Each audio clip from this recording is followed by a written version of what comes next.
Hey, what's up, everybody? Welcome to episode 30 of Stir Crazy, right here all over your YouTubes, where we give you a non-corporatized, nonpartisan take on the news and other such goings on. Basically, talking real shit about the news, brought to you exclusively by the Real News Network. I'm your host, Kim Brown.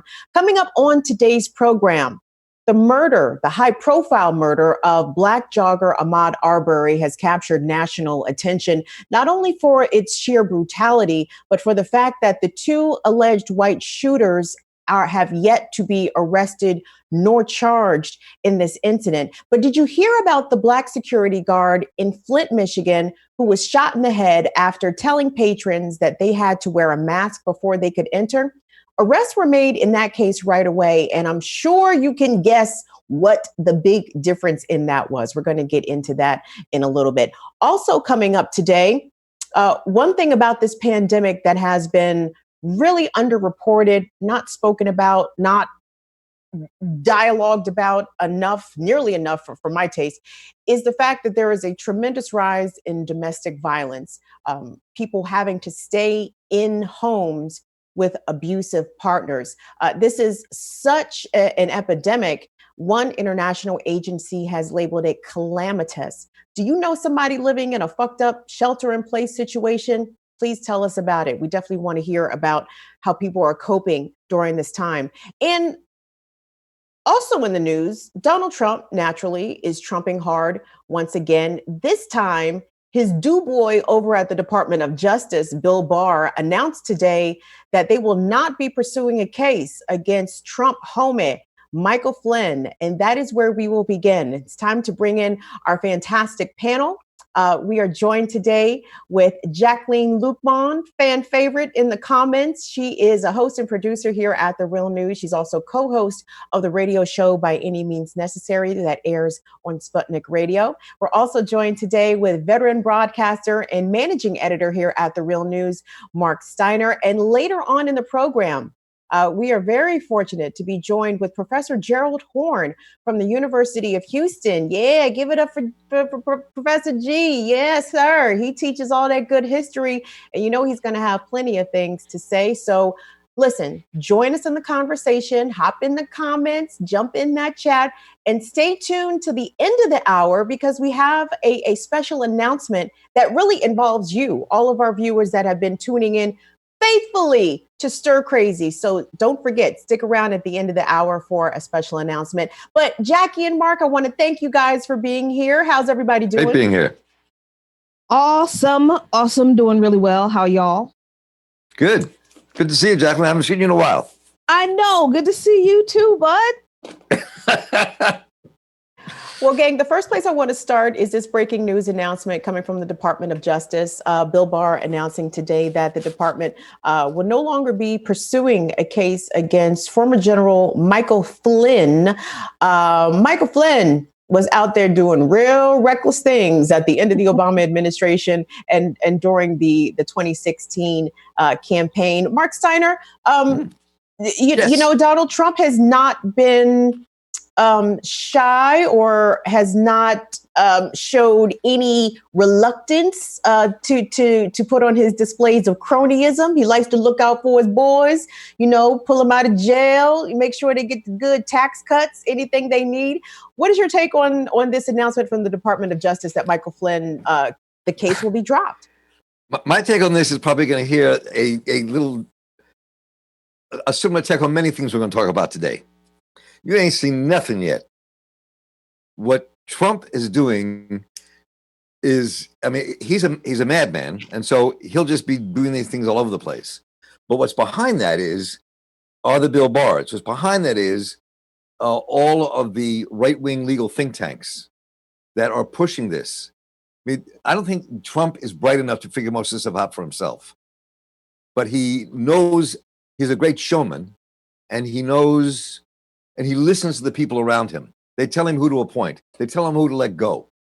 So there is this coterie of this neoconservative elite that is pushing all this stuff out. I was not shocked at all to see Flynn be released. It's just the beginning of how you're going to see him attempting to circumvent the entire judicial process in this country. I mean, I'm not surprised. Jackie, just to get a refresher here, because I had to go back and remember what in the hell they said Michael Flynn did. But the long and the short of it is that he was one of the people that had cases brought against him by Special Counsel Robert Mueller during the whole Russiagate investigation. And, he was sentenced to some time. He was going to jail, went to jail, if I'm not mistaken. So it seems as though I am not quite certain whether or not he will be getting out of jail anytime soon, but I would imagine that is probably the end game for this action brought by Bill Barr today. Yeah, I mean, if I'm remembering correctly, because this is just such a ridiculously clownish coterie of just idiotic people. The reason he was charged was because he lied to the FBI. And not that he lied to the FBI about anything particularly substantial. I think he lied to the FBI about having contact with someone that he really didn't or something. But basically, the FBI doesn't let you lie to it about anything. And any lie you tell to the FBI, which is why if you're ever under investigation from the FBI, if you're getting like a security clearance, they tell you, regardless of what it is, tell the truth. Because number one, they're going to find out. And number two, if they find out you lied, they could prosecute you. This is just how the so-called domestic intelligence agency operates. So, not to say that Flynn was a good guy, but the whole Russiagate investigation fell apart because it was predicated on such just ridiculous stupidity that wasn't backed up by any actual concrete evidence. Let's remember that the conclusion of the Mueller report that everybody likes to cite said that nothing that was done by this Russian troll farm with these social media ads impacted the outcome of the 2016 election. So is Flynn going to get out of jail for, and to Mark's point, I agree. This is not surprising that Trump got his boy out of jail because look, Trump cut his bones working with the mob in New York City and in Atlantic City. And you look out for your people. When they take a fall for you, you make sure they get the good stuff shipped in to the joint if you can. And if you can get them out, you get them out if they've been a good soldier. Flynn was a good soldier. Trump is doing nothing more than what we've seen the mob do in other mob movies. Trump just really isn't as smart as actual mob bosses. That's the only difference. What was interesting to me about the whole Michael Flynn saga was this was at a point in time, I believe, where Trump was railing really hard against James Comey. And he's never really stopped railing against James Comey. But the fact that the conversation from the right, and specifically Trump supporters, turned into calling like the FBI and CIA dirty cops, I must say, I was quite a fan of that rhetoric because I was like, he was like, dirty cop. I'm like, yeah, he is a dirty cop. That's right. I was like, how the hell do we agree on that? But okay, we do. So I can't share with them. I mean, I don't like them. I mean, I was 15 years old when the FBI came knocking at my door the first time. The first time, 15. Mark? You recalcitrant criminal, you. 15 years old. So I mean, I've been dealing with them from a long time, kind of come in and get me to do things I wouldn't do. But I mean, I think that. Wait, hold on. That's a story in itself. Wait a minute, Mark. The FBI was trying to make you an op. What you got to give us? You got to give us that, bro. No. Gloss over it like it was nothing. Right? No, I don't mean that. I don't mean that. I mean, I got back from Cuba in 1968, and they tried to make me give him my passport, and I wouldn't give it to him. And we had this whole thing. I went with them. They were going to take me to court and put me in jail. And I said, fine, go ahead, do it. I'm not giving you my passport. So that kind of stuff was always going on. When I was 15, they got me because I ordered books from the International Publishers, which was a communist publisher in New York. And I got these books, and the FBI came to my door. I'm 15. FBI came to my door, and my mother was there. They said, well, Mrs. Steiner, do you know that your son ordered these communist books? And my mother, who was British, in her British accent said, oh no, dear. Yes, I do. I bought them for him. Wow. Yeah, so I've been knowing those boys for a long time. Yeah. Wow. And Well, you just some of the blew my instances- mind, Marc Big Big ups Steiner. to your mom. Big ups to your mom. Mom's was a trip. Mom's was a trip. Holy shit. That is pretty freaking crazy. But I'm sorry. We'll make your point, Mark, about the FBI. So I think that look, you're going to probably, my guess is going to hear less and less about the FBI and the CIA for a number of reasons. One of those reasons is that in the beginning, they were terrified, like a lot of the establishment was terrified of Trump getting in power because he's a madman. You know what he was going to do. And they were afraid they couldn't control him. But now that I think that these organizations around him are really calling their shots about the government, you're going to hear a lot less about the FBI and the CIA. And so I think I think that's really true. I mean, they have figured out a way. They cannot control his tweets and his going off the cuff like he did with his nurses. I think he's going to show that later today. But I think that the things have shifted a little. You know, and yeah, that's all I'll say. Right, maybe leave it there. Yeah, the funny thing about Trump's criticisms of the FBI and the CIA is that, you know, he's basically saying fuck the police, but he doesn't realize he's saying fuck the police, which again, when I hear any criticism of law enforcement, my ears perk up immediately. And so to hear it coming from the president of the United States is such a heel turn on how this office has been traditionally managed and how it works with intelligence and the law enforcement community. So it's interesting there. But gang, you know, Michael Flynn is not the only Trump crony getting the homie hookup these days. We know that the Trump administration has taken straight aim at the U.S. Postal Service, excluding funding, stimulus funding or recovery funding for the Postal Service in the CARES Act, making threats to the Postal Service saying that they need to become more profitable and turn a profit or operate in a way that a corporate business would rather than a service provided by the state. And so what's happened is he has appointed one of his homie cronies. This has been unanimously voted upon by the U.S. Postal Service's Board of Governors. It is controlled by appointees directly of the president. This person who they have selected, his name is Louis DeJoy, and who he is a longtime GOP donor. He's a friend of the president, and now he's going to be the Postmaster General. So I can only assume that his job is going to be to dismantle the post office, which could probably happen sooner than later. And I know, Marc Steiner, you have taken a lot of interest in this story in particular, namely because of the function that the post office serves for such a wide array of people. But the fact that this is the only agency enshrined in the U.S. Constitution, and it is very much in danger of going away. And you can see UPS and Amazon just licking their lips, waiting to get in to take over. I mean, I think that this is a travesty. Think about who works in the post office. I've seen different stats, but I think many of them say the majority of people working in the post office are people of color around the country. They have a huge plurality of people working for them who are veterans of the armed forces.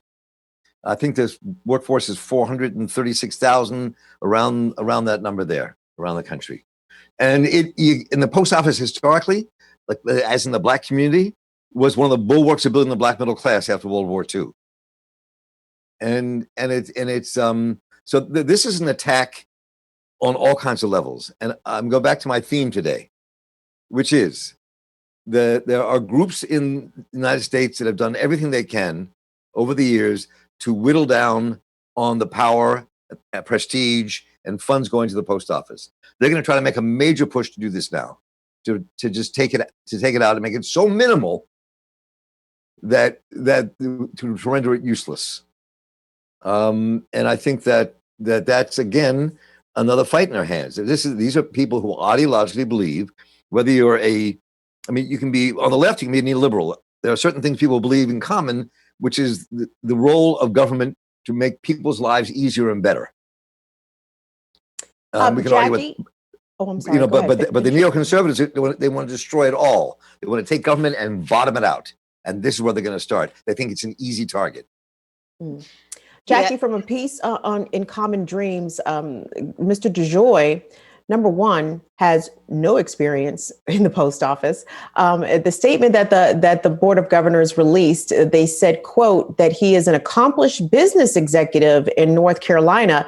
And the Washington Post reported that DeJoy, he was the head of the fundraising for the Republican National Convention in Charlotte, and he's set to become the first Postmaster General in 2 decades who did not rise through the agency's ranks. That is from a report on Common Dreams done by Jake Johnson. Jackie, no experience, never worked in the post office, and now he's the HNIC or the H blank IC. Well, the HPIC, the HPIC. Again, this is Trump rewarding people who have been loyal to him. Remember, above all else, Donald Trump is a narcissist. He loves attention. And if you're loyal to him, he's going to reward that loyalty. This dude has been loyal to Trump. I think the thing that I think the Republican Party believes that they can get away with this because a lot of their base is honestly, I'm trying to choose my words delicately here. And I know that's not normal for me. So listen, this is important, what I'm about to say. The Republican Party's base is not as aware of the importance of the post office to them as the Republicans know it is. And I think the Republican Party knows this. Quite frankly, the Republican Party knows that a lot of their base are just really kind of clueless about a lot of things that don't come out of the GOP's ass. And this idea that the post office is this money-sucking agency that needs to be destroyed, that's one of those things that comes out of the GOP's ass that actually their base would be immediately and irrevocably harmed by, because you got a lot of older, retired white people who are receiving what? Their Social Security checks, their Social Security disability checks. And a lot of those people are not getting them through direct deposit. They're getting them in the mail. They're getting a check from the United States Treasury that is sent to them by the U.S. Post Office. Right. So this is the kind of thing, aside from the constitutionality of it, where I don't think it would be as easy for the GOP to just get rid of the post office. I think they will try to do what Mark said. They'll try to defund it as much as they can and make it obsolete or irrelevant. But I think once enough of their base stops getting their Social Security checks and their retirement checks, or they're going to have to pay more for them, and to pay more for postage and that kind of stuff, I think they're going to start to get some pushback from their base. And this may be one of those things that they're going to have to back off on. From the comments, Pat Hacker says, the U.S. Postal Service have been supporting and keeping Amazon and private companies like Federal Express alive. Mm-hmm. And John Koister says, we were so close to getting banking services at the post office. What does he mean by that? John, do you guys know what John means? What did he say? That? Say that one more time. I'm sorry. What did he say? Banking services. The post office in a lot of countries, you can cash your check at the post office. Right. Because there's a significant percentage of Americans who are so poor that they literally can't afford to open a bank account, and they still receive their paychecks, their like I said, Social Security checks and their disability checks through the post office. And wouldn't it be great if people could just get banking services at the post office that they receive their payments through? That's been a progressive ideal for, oh my gosh, decades. I think that goes back before FDR. So it's not a new idea. It's not unusual. It's something that other countries do. And there was a big push for it recently. But I think people in general, not just conservative voters, people in general don't understand the importance of the United States Postal Service to our everyday lives. And they were involved in banking in the beginnings. I mean, that was part of the process of what people use. So I mean, there was it was public banking before there was really public banking, which you don't have very much in this country. South Dakota has a public bank. There aren't very many public banks, state banks in this country. But that was part of the role that the post office played a long time ago. So yeah, I think that's what the viewer was referring to. Yeah, Pat Hacker, again in the comments, says Postal Service is held to a higher bar than their corporations as far as retirement benefits are concerned. And he's not wrong about that. But gang, I wanted to... Right. I mean, under what, George W. Bush, he mandated that the Postal Service had to fund its pension 75 years in advance, which put them in a hole right away. Now, look, Mark just talked about the percentage of people who work at the post office. A significant percentage of those folks are Black, Latino, people of color, and women. Why you think the pension program is held to a higher standard at postal? Let me drink this tea. Don't get me started. Yes, girl. 600,000 potential jobs are on the line if the post office is not safe. Just getting started here. You got to get to sipping. So, well, here's something that you really might want to drink about, Jacqueline, because as we know that we are in the midst of a global pandemic, over 70,000 Americans have died from complications of COVID-19. Over 1.2 million people have tested positive. We still don't have universal testing in this country. We still are months, possibly years away from a mass-produced vaccine. So why, dear God, are some states cutting Medicare?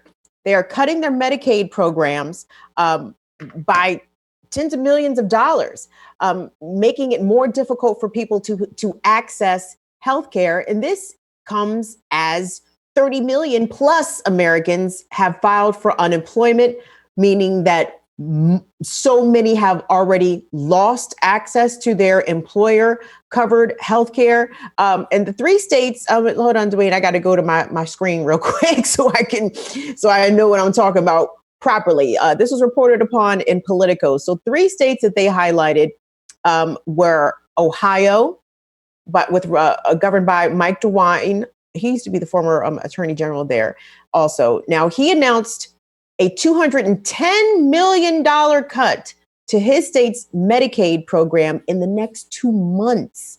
Colorado, under Democrat Governor Jared Polis, or is it Polis?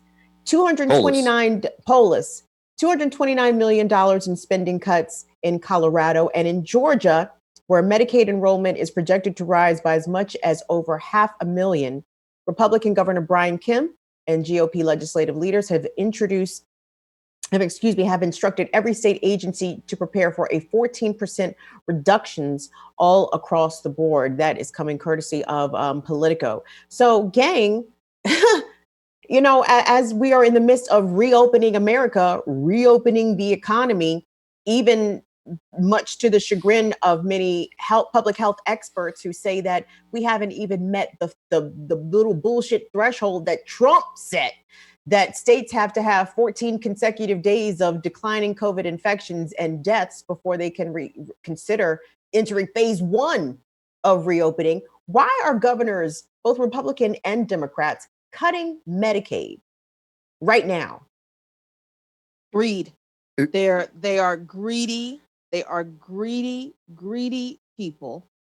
And they honestly don't care if people die. And I'm just going to say that even though I'm not one of those people who believes that this virus was made in a lab and it's, some conspiracy to kill people, that it exists as a reason to kill people, that does not mean that capitalists and imperialists will not use this disaster as a way to eliminate certain parts of the population. So if you've got Republicans like I think it was Texas Governor Abbott who said, yeah, we know that, probably about 300,000 people are going to die if we open up the country again. He's accepted that. Then why would you spend the money to provide health? Why would you spend the money to provide health coverage for people that you have accepted you are going to allow to die? I mean, that's the calculus, I think, that's in these people's heads. They're not. I think we are at the point where we can stop believing that Republicans and a whole lot of Democrats really give a damn about actual human beings. They only really care about their bottom line and making a profit, and who makes a profit among their close friends. If some of us die, we die. That's really what they think. Part of it goes to the heart of the system, I think, itself. I mean, I think less that people kind of really think, okay, these are just black and brown folks, these are poor people, let them die, to hell with them.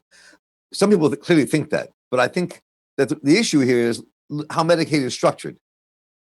That the states who have lost all this income because of the pandemic, and they've lost a ton of income because they make a lot of their income off of sales taxes, and people aren't buying in state. Most are buying online and getting stuff sent to them. So they're losing a lot of money, and state budgets are getting tight everywhere. So what this country is not doing, and what some other countries have been doing, is the federal government should be doing something to invest in that, to ensure that Medicaid is fully funded for everybody in the country. But what we do is leave it to the states. The feds give X amount, the states have to come out with X amount. And so once you have that system, the place to cut is Medicaid, because it's poor people. Who gives a shit about poor people? And so so I think that is really the issue here. I mean, it's the way all of that is structured. We have this country that's structured around, everything is around states' rights and state taxes. Most countries around the world don't do it that way. Most countries around the world allocate money to their states to take care of what they need.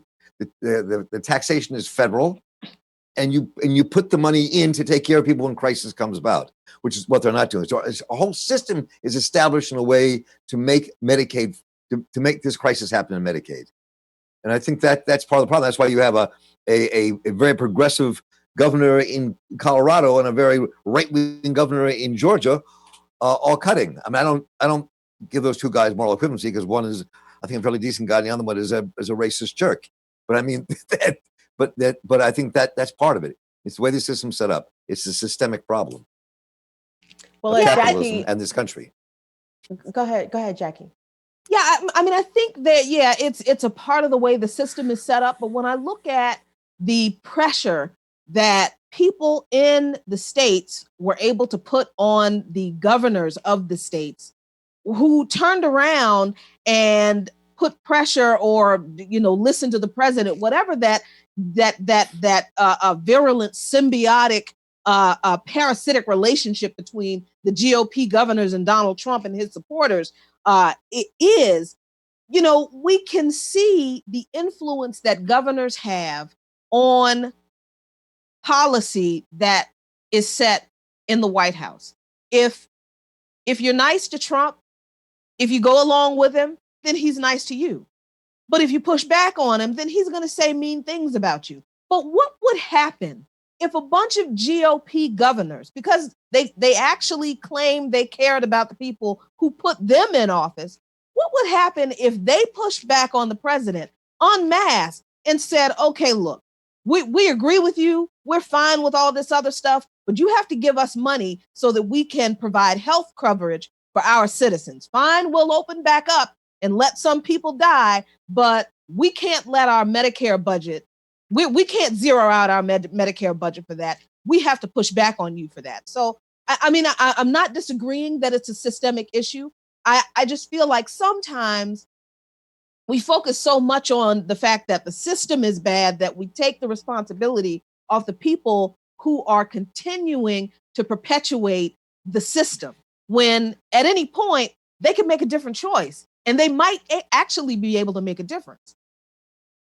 Right, Jackie, Oh, wait, Go hold ahead. on, Gang, because we actually have a clip here that reinforces something that Jackie was talking about. Republican Texas Governor Greg Abbott was caught on tape. Oh, There was a yes, right. recording that was broadcast. I think the video we got is from at Now This. You know, they always have really good informative clips floating around social media. So they have this audio recording of Greg Abbott admitting that he knows that as the state reopens, more people will become infected with COVID-19. Let's take a listen. Pretty much every scientific and medical report shows that whenever you have a reopening, whether you want to call it a reopening of business or just a reopening of society in the aftermath of something like this, that actually will lead to an increase in spreads. It's almost ipso facto. The more that you have people out there, the greater the possibility there is for transmission. And so the goal never has been to get transmission of COVID-19 down to zero. It never can be to keep transmission down to zero because there's always going to be, with a rapidly transmittable disease like this, there will always be a level of transmission. And even when you have an immunization come out, there will be a transmission rate for COVID-19. So everyone needs to understand that fact. Well, given that that was Texas Governor Greg Abbott, I think it's a perfect time for us to introduce our third guest today. Joining us from Texas himself, I believe, a history professor from the University of Houston, Professor Gerald Horne. Professor Horne, we are so happy to have you here with us today. Thank you so much for making the time to talk with us. Thank you for inviting me. So, Professor Horne, you just heard the video, or rather the audio from your governor, Greg Abbott, saying that he is well aware that opening the state will certainly cause more community spread infection of COVID-19. We know that Texas is seemingly divided, at least from the outside. Maybe you can give us some perspective of what it is actually there on the ground. But there are a number of businesses trying to reopen. We know that there was a salon owner, a hair salon owner who was jailed recently for opening against the guidelines that was in her particular jurisdiction. And there's a lot of pushback about whether or not this person should be jailed for opening their hair salon ahead of recommendation. So can you give us your take about what's going on in Texas and how the pandemic is being handled there? Well, as you know, this is the so-called cowboy state, and what's happening in Texas is that they're culling the herd. That is to say that you may recall what the Lieutenant Governor Patrick said a few weeks ago. Quite infamously, he suggested that the elderly need to step forward and sacrifice themselves so that the rest of the society can keep functioning. And I'm afraid to say that that's what's happening in the Lone Star State as we speak. The Lone Star State is, quote, open for business, unquote, and therefore you can expect a second wave and a third wave of infections and of deaths in the Lone Star State. And to step back and look at this from 30,000 feet and to get a bit of perspective, recall that in the 14th century, there was the plague that swept through Europe that weakened the foundations of feudalism and led to the rise of capitalism. Right now, you're seeing a country, the United States of America, which purportedly was based on rugged individualism, but certainly was based on a dearth of solidarity and collectivity. And it's those two issues that you definitely need to fight a pandemic. You need a public health infrastructure that takes the health of the poor as seriously as it takes the health of the wealthy, not unlike what you have seen in other countries. So where does this leave us? Where it leaves us is that the International Monetary Fund just suggested that after a growth rate of 1.2% in 2020 as a result of the pandemic, China will soar to 9.2% in 2021. And what that suggests is that we may be on the cusp of an earth-shaking change, not unlike what happened almost 600 or 700 years ago, when you saw the weakening of feudalism and the rise of capitalism. I'm afraid to say that right now, capitalism may be on the verge of being the loser as a result of this pandemic. Question is, what takes its place? And that's where we come in. And that's our job. That's the job of us crazy activists and us, angry anarchists and socialists. I'm the socialist. That's our job. Our job is to determine what comes next. And I have to say, every time I'm in the company of Dr. Gerald Horne, I feel like I have to, sit up straight, behave myself, and act as if I really know a thing or two, because I just have so much respect for the man and his knowledge. And I've learned an enormous amount just from reading his books, which I encourage every one of you to spend the money and read just by every one of them. They're just incredible. I second that emotion. Mines of knowledge. But I mean, that's the whole, aside from the horror that we're going through, because I mean, personally, we've had 4 people die in our church from coronavirus. The last person who we just funeralized via live stream was a 56, 57-year-old home healthcare worker who couldn't socially distance. And I mean, so we're all experiencing this, this new thing of someone dying from this virus, and we're not sure what to do with it. So there is that personal trauma that we're going through. Then there is the undoubted economic trauma that we're going through. But that could have been mitigated if this government decided to take care of its people rather than take care of the companies, the cruise ship companies, the airliners, the big banks, where up to this point, I think the government has thrown $6 trillion at the banks and the stock market. I think the stock market closed on another high today, but there are 36 million Americans who didn't receive a paycheck.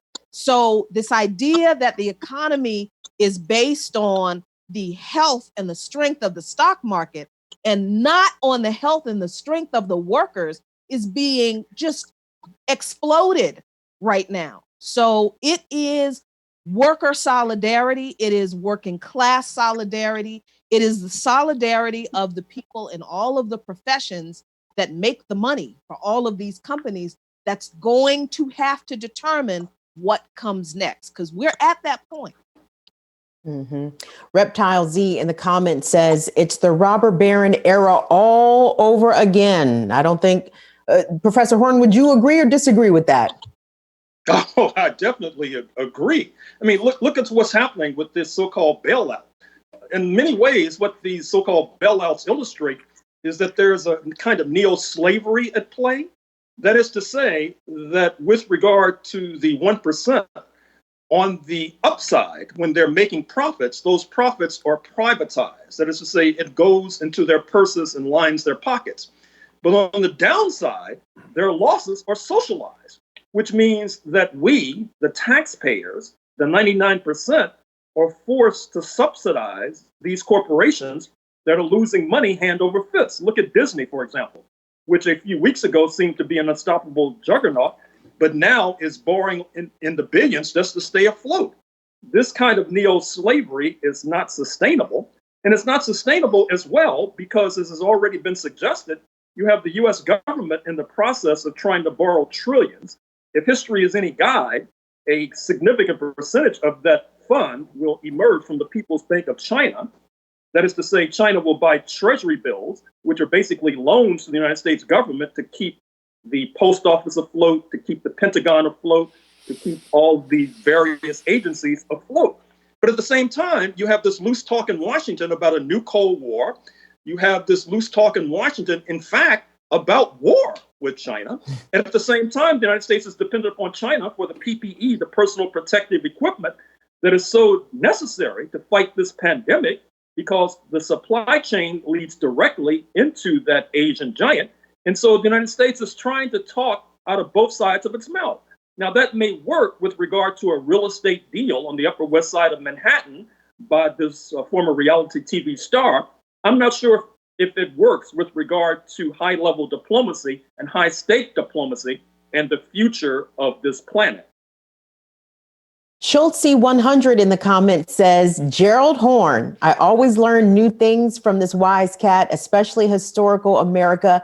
no nonsense too. I respect that. Professor Horne, you're already getting love in the comments.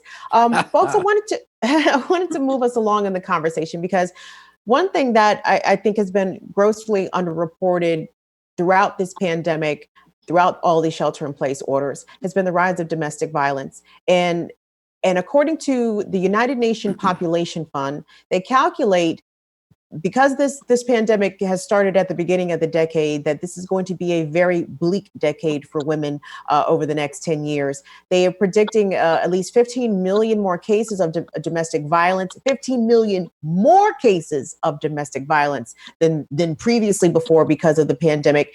Also, lots of women, millions of women, are not going to be able to access, to have access to contraceptives, to other resources that can perhaps help them in the midst of a domestic violence situation. And I wanted to talk to you guys about the case, because there's been a lot of these cases. I mean, definitely around the world, but here in the US in particular. And this one is coming out of the Detroit metro area, which we know has been hit so hard, just devastated by the COVID-19 pandemic. 42-year-old Shanae Clayton was one of those people killed in domestic violence attacks around Metro Detroit. And I wanted to play what we found from her daughter. This was reported by the Detroit Free Press, and they included a link to her daughter's YouTube page where she made it was very touching for a young person to even create this. But at the end, it shows her hearing her mother's alleged killer verbally abuse her mother. This may be hard to watch and listen to, but I think you need to see it. Let's check it out. Ma, where were you? Oh yeah, you were standing right there. As he tore me down, you couldn't help but stare. You as my mother, I look at you for protection from trouble. Yet you lay down with this man every night that causes you, no us, pain and struggle.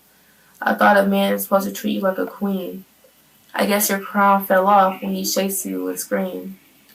A simple sorry fixes the pieces he broke of you. You're my mother, my role model, but I'm slowly losing hope in you. One thing I learned for myself is that I'll never fear a man.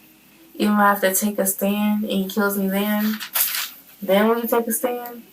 I'm not mad at you, because I feel like you're not you and you're trapped under a spell. This false illusion of love is actually causing me nothing but hell.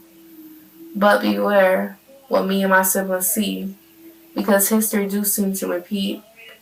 I don't ever want to see my sister wearing shades to cover her eyes, or hear about my brother beating on his wife. Fix yourself before you try fixing the others. And once you do that, then we can focus on building each other.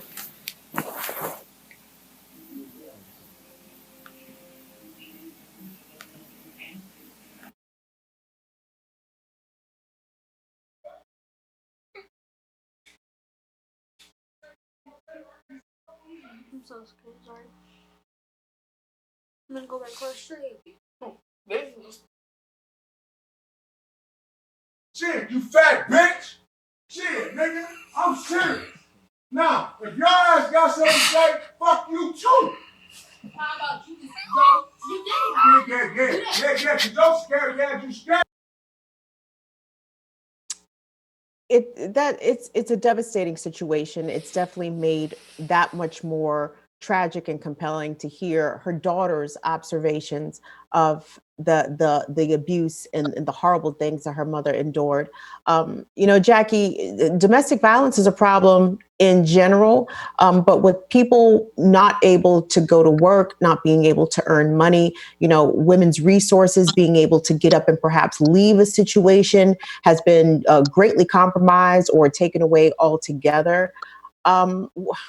What should people who are finding themselves trapped inside with their abusers, with their potential abusers? And I'm not just talking about heterosexual women. I'm talking about our gay and trans brothers and sisters out there too, who are dealing with abusive situations, and men deal with abusive situations too. So why is this not being talked about more in the context of things that are negatively impacting large swaths of people during this pandemic? Well, because domestic abuse has never really been a topic that we have seriously discussed in this country, along with a whole bunch of others. Because when we talk about issues of domestic abuse, then we have to deal with issues of patriarchy, and the oppressive indoctrinations of what maleness is or is not, and the kind of harmful stereotypes of what a man is supposed to be, quote unquote, man is supposed to be. But also, I'm so glad you mentioned that men are victims of abuse too, definitely in smaller percentages compared to women and children. But there are also some really harmful stereotypes about a woman's view of what a man is supposed to be, and how you deal with a man who is quote unquote weak. And then of course there are children who are abused, and just the idea of the fact that we live in a society that is founded upon an ideal of supremacy, where there was a social hierarchy, there was a caste system, not just with Black people, but with women, white women who were subjugated by white men, even though they were certainly able to participate in the oppression of non-white people, but they didn't have the same rights as men, and they were easily abused by men, and women had no recourse. Children basically had no rights until very recently in the history of this country. So in order for us to really deal with the issue of abuse in this country, we have to deal with our history of being a hierarchical, oppressive caste system. But we also have to deal with the fact that we don't have a healthcare system that values and prioritizes mental health and provides resources for people without shame and judgment, for people to get the help they need. And that's with mental health issues all the way down the spectrum to self-esteem and substance abuse issues that feed into these abuse dynamics. Professor Horne, when there's been periods of severe economic downturn, granted, we haven't seen a pandemic like this in this nation in 100 plus years at this point. But when the economy turns funny, things get bad for vulnerable people, specifically women, children, and the elderly, and the gay population as well. Can you speak to us about how this has looked, or can you contextualize for us how this has looked, looking backwards, so to speak? Well, I think you and the previous speaker as well hit the nail right on the head. Certainly, with regard to universal health care, we need to have a mental health component. And I was happy to hear that Governor Cuomo of New York, in one of his recent press conferences, suggested that he was instructing the insurers of New York State to disregard the copay with regard to those seeking help in these times of stress. I would urge and encourage the governors of 49 other states to move in a similar direction. Secondly, with regard to policy, we need to have a stronger emphasis on shelters. Now, of course, we talk about sheltering the unhoused, but we need more funding, public funding, for shelters for battered women, to use that phrase, or battered individuals generally, because as the comments have suggested, it's not only the fact that, as that video you just showed, featuring a battering of women, it also is a question of battering of the elderly in these multi-generational families, battering of children in particular. There's been an epidemic of battering of children as a result of this lockdown. And this brings me to something that struck me as I was watching that particular disturbing video. I'm spending my time housebound writing a book on boxing and the context of masculinity. And even though this particular point I'm about to express has been lost in the fog and mist of history, it was not so long ago that Black men in particular were considered to be yellow. They were considered to be cowards. This was in the context of blaming the victim because real men did not allow themselves to be enslaved, did not allow themselves to be subjected to Jim Crow. And then that led to this rather perverse effort by Black men in particular to show that they were not cowards, they were not yellow. On the one hand, this expressed itself in the boxing ring, and I would also argue it expresses itself today in the fact that 75% of the athletes in the National Football League are African American. But on the other hand, it led to rather distorted and perverse forms of masculinity and expressing masculinity. And I'm afraid to say that you saw part of that perversity in that disturbing video we've just witnessed. Marc Steiner. Well, it was a very disturbing video. It was very difficult to even watch. And I think that, Gerald Horne really just laid out exactly what we face. I think that this is the notion of masculinity in the society and societies in general is warped. We've seen this huge change in the world over the last several hundred years where women across the board have fought for equal rights, have fought to change the nature of how women are treated and the role that women play in this society and in business and in work and every other place and in home. And so while that move is ahead, the depth of the roots of patriarchy is not an easy thing to unroot. And when you have a government and society that doesn't really take that as an important issue, that doesn't really kind of have the resources to intervene, to change that dynamic, that we're faced with situations like this. And, when people are stuck in their homes, it's going, look, any of us here, at least they're in a relationship, married or living with somebody, and stuck in a house, tensions will arise because you're stuck in a house.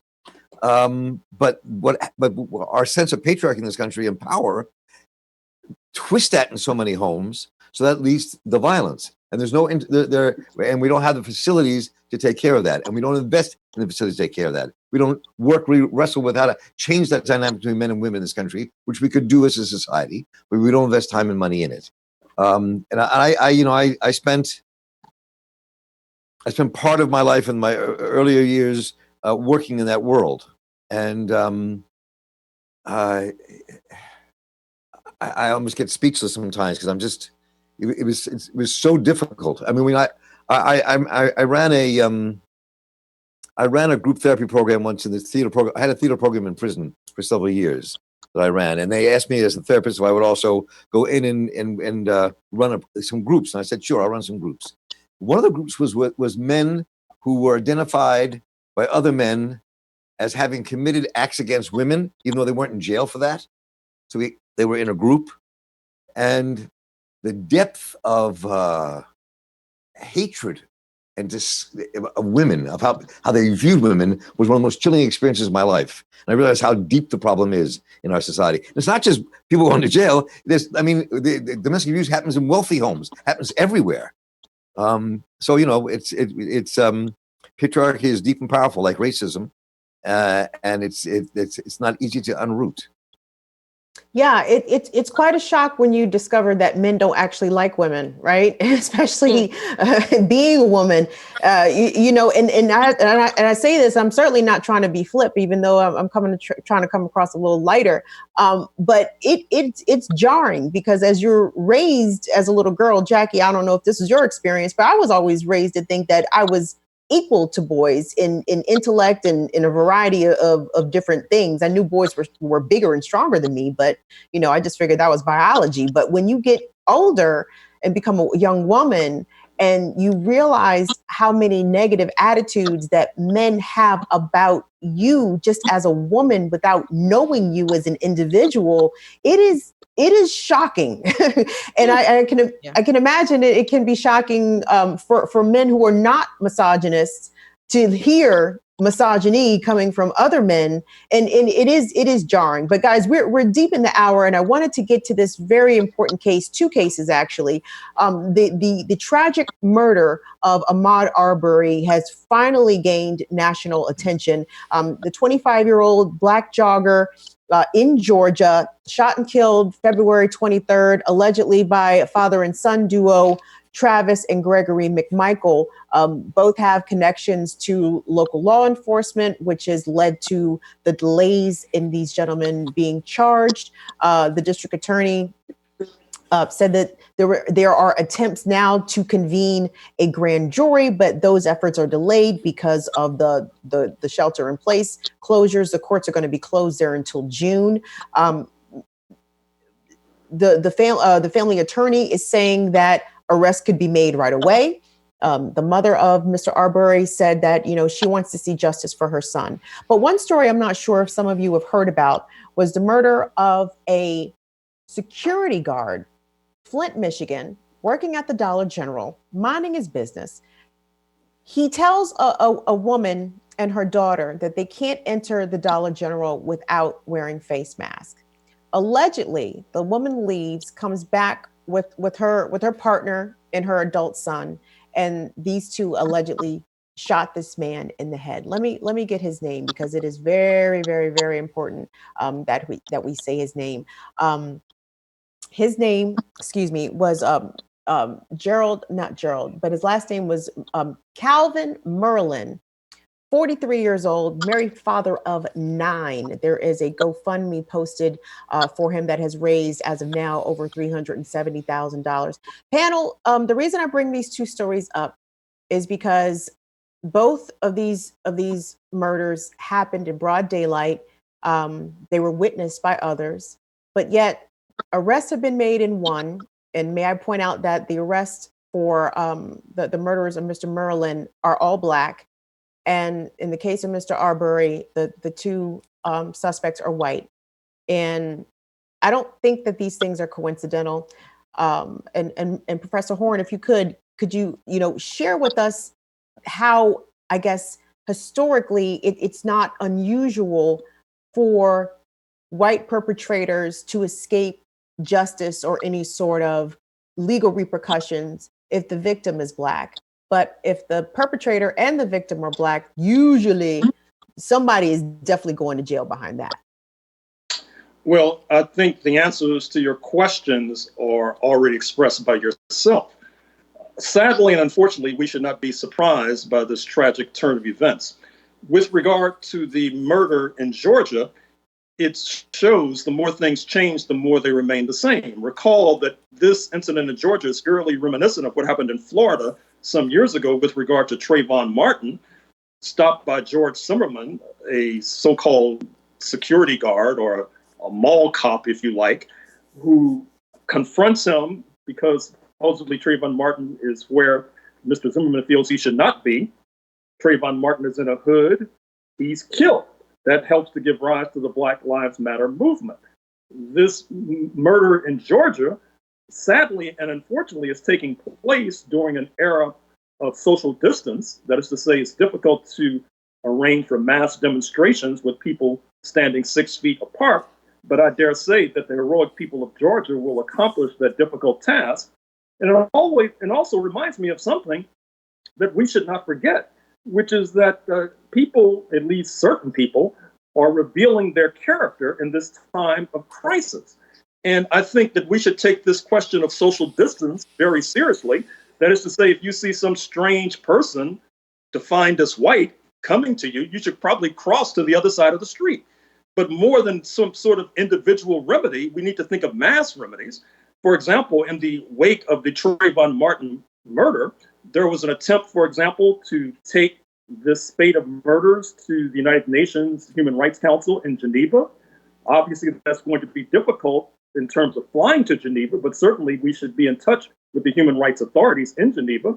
I would say the same thing with regard to the relevant bodies in the Organization of American States, because if you look at how this spate of lynchings began to fall off after 1950, and now we have a new kind of lynching, the old kind of lynching began to decline once we began knocking on the doors of international bodies, particularly the United Nations, which was born in 1945, and also with regard to the We Charge Genocide petition, which was filed by Paul Robeson, the great late actor and activist, in 1950 with the human rights authorities in Paris. I think that the international pressure that was felt by the United States led directly to a decline of that old style of lynching. And in these days of pandemic, and these days of lockdown, and these days of social and physical distance, if we want to see a decline of the second kind of lynching, once again, we're going to have to make an appeal to the international community. And I Jackie, kind of Mark, fear go ahead. that we're going to see a growth of this kind of horrendous activity taking place. I mean, when you watch that video, I mean, that they hunted that young man. I mean, literally hunted him down. And he only walked away scot-free because he's a former cop. And he still hasn't been arrested, even all this has come out. But I think what's being unleashed in America now, and with the failures of neoliberal capitalism being able to answer the questions that people face in this country, and the deep-rooted racism in America, and those folks around Donald Trump and that movement, this white nationalist racist movement, feeling very empowered from taking guns into capitals to what we saw happen in this video 2 months ago, it may only increase. And I think we have to be really wary and very aware and prepared on all levels. What Gerald was saying about the international courts, pushing it internationally is a really very critical issue. But a way of doing it, people in this country have to be willing to stand up because we're going to have to stop it. And as Eddie Conway always says, when we have these conversations, we're not getting out of this without a fight. And so we're facing a real danger here. And that was so chilling. I'm sorry, go ahead. No, you're fine. I just want to push back a little bit on something that you said, because you said, with the rise of Trump, we've seen these sort of incidents increase. I'm curious when we ever saw them decrease, because, Black people have been enduring violence at the hands of racist whites for ever. And I don't know if there's ever been a point in time where that was not happening. Jackie Luqman, what is your take on that? This has been our reality in this country since we've been here. The only thing new about any of this are the cameras, really. This was clearly a lynching. And, every time this happens, every time these kinds of things are captured on video, we think that, now everybody is going to get it. No, there are still some people who are not going to get it. But Malcolm X told us many years ago that, number one, we do need to do exactly what Dr. Horne said, which is to take our case to the international court, which we absolutely need to do. He also said something that I am seeing more and more in my community. And because, this is a public forum, there's only so much I'm going to say, but I will say this. Some of us understand very well that we're not going to get out of this without a fight. And we've always known that. And we've been very careful about making pronouncements in public because of the relationship that we've had with the intelligence agencies, criminalizing us for the kind of behavior that the Proud Boys and the armed protesters in the Capitol can get away with. But today, Black armed Michiganders escorted a Black lawmaker into her job at the Capitol in Michigan, I think it was. And then after they did that, they stood on the steps of the Capitol, fully armed, to send the message, no, it's a new day. So Malcolm X also said, be peaceful, be calm, get along with everybody if you can. But if somebody puts their hands on you, put them in the cemetery. Gang, before we push out of here, there's one last story I wanted us to talk about and acknowledge. It's a couple of days old, but I think it's extremely significant and relevant. As we know, here in media and in journalism, the Pulitzer Prizes were recently awarded, and receiving a posthumous special citation was trailblazing, badass, no take, no shit. She gonna tote the pistol, the revolver, and her notebook at the same time. Ida B. Wells. And when I saw that, I was surprised that, first of all, that she had not been recognized previously by the Pulitzer folks. But she has such an amazing background. And when you look at how Ida B. Wells even came to be a journalist, Professor Horne, it was born out of really a rage against white supremacy, but a love for her people and sort of a desperation to bring attention to what was happening during the height of lynching? Barnett had roots on the Mississippi-Tennessee border, eventually moved to Memphis, Tennessee, where she became a trailblazing journalist. Her investigations of lynching of Black men in particular, and suggesting that the purported rationale for these murders, that is to say, Black men allegedly ravishing improperly dainty Euro-American women, molesting them sexually, etc., was actually fallacious, and that they were probably having consensual affairs that did not end the way that the women thought they should have ended. And then that led to their deaths. And that, of course, caused a firestorm of protest. She barely escaped with her life intact from Memphis, wound up moving to Chicago, where then she set up shop and met the lawyer, Ferdinand Barnett, and became married and had a rather sizable family. But that did not prevent her from continuing her crusading journalism. And pertaining to our previous point, one of the turning points in her crusade against lynching, to use the title of one of her books, is that she took the case to London. She took the case to the major then antagonist of the United States of America, a major superpower, and then began to rally Western Europe against lynching in the United States of America. She also happened to be in East St. Louis, Illinois, right across the Mississippi River from St. Louis, Missouri, after the 1917 pogrom against Black people in East St. Louis. Her writings about that pogrom you can still find either in book form or possibly even online, and I recommend it to you. And I found it very, very striking that the Pulitzer Prize belatedly, rather better late than never, gave her this honor. And it was also striking that it was given on the same day that an honor was given to a current New York Times journalist. I'm speaking of Nicole Hannah-Jones, who spearheaded the 1619 Project, published in August 1619 in the New York Times Magazine, which has led to a hailstorm of invective from the right wing, since she had the temerity to suggest that the origins of the United States rested with a revolt against abolition in London, which was emerging in the 1770s, which is one of the reasons why Black people have been treated so horribly, since keeping us enslaved was a rationale for the foundation of this country.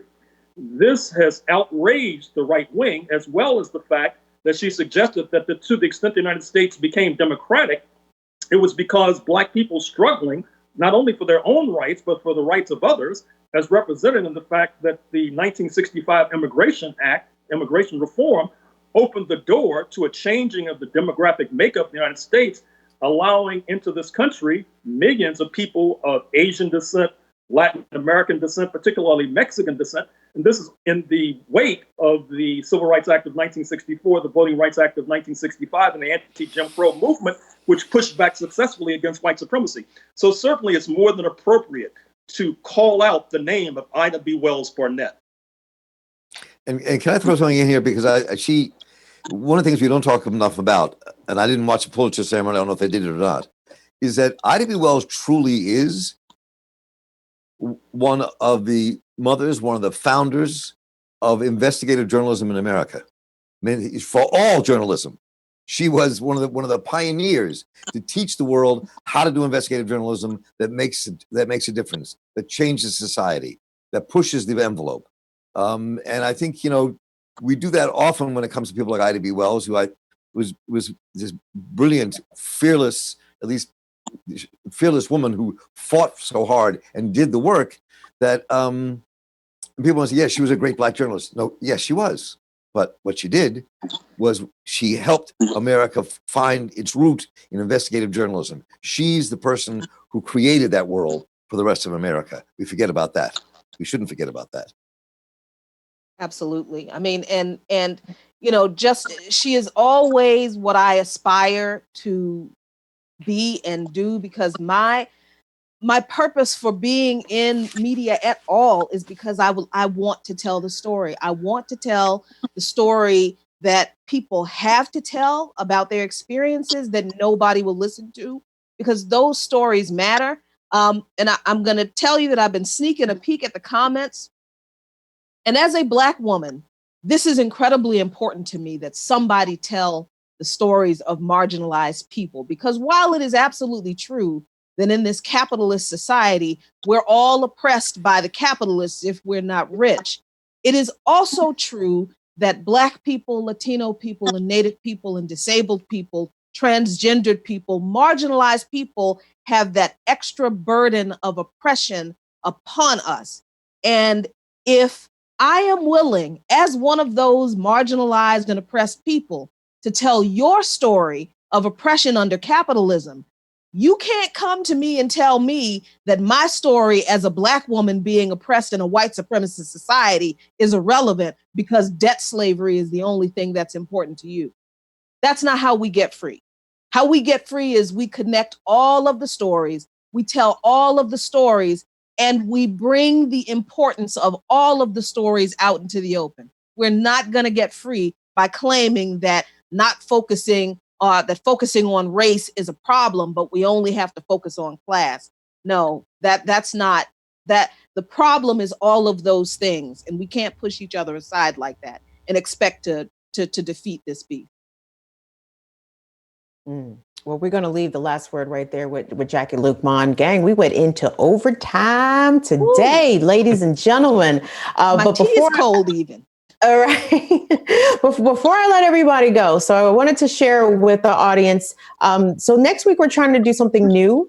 We want to hear from you guys, and not just what you write and type in the comments and in the chat. No, we want to actually see your smiling, beautiful faces and to hear your lovely, melodious voices. So we're going to open it up so that y'all can either call or Zoom chat us, and we will take your calls live, which I think is fucking insane, but we're going to go with it anyway.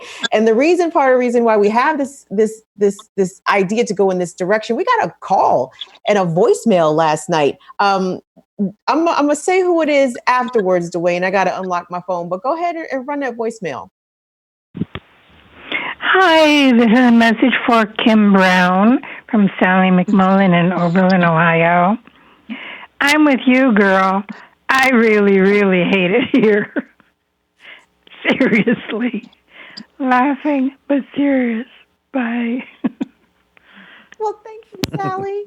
Sally McMullen from Oberlin, Ohio. Sally, thank you for even taking the time. I know you had to Google that phone number to find the Real News office number. So I know it took some doing for you to even give us a call and leave us that voice message. So I definitely appreciate that. So, if you want to be like Sally and you want to talk to us directly, next week is your chance to do that. So just keep watching this space and we will give you the details about how to facilitate that. All right. Well, this wraps up an overtime version of Stir Crazy. I'd like to thank our fabulous panelists, Marc Steiner, Jacqueline Luqman, and of course, the illustrious Professor Gerald Horne.